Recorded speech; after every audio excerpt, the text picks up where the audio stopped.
hırmatçıların ve yerden gelen teşrifleri nazar olmak şartıyla ikinci muhteşem coşkulu mitingin kabul edeceği detnamemi sizin dikkatinize çarptırmak için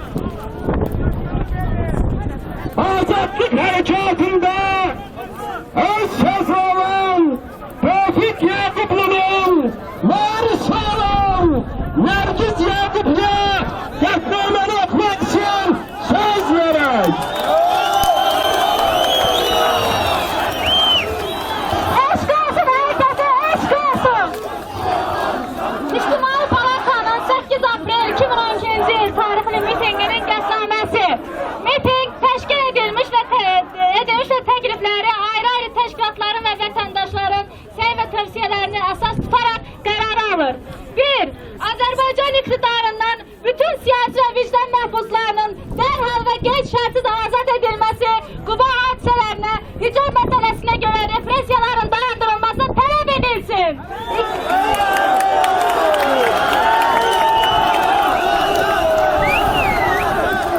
2.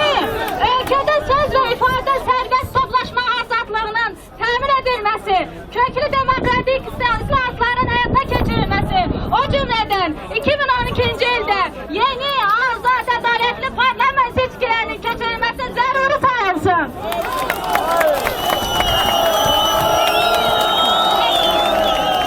3.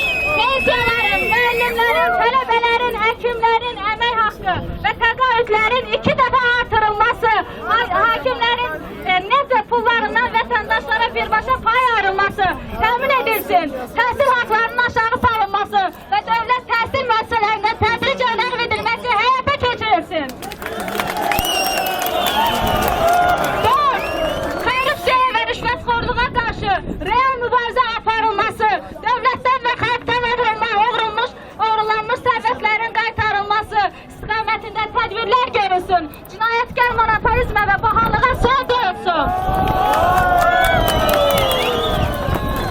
5.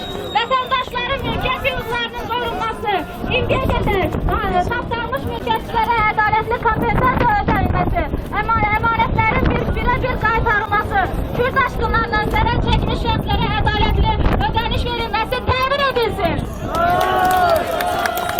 6.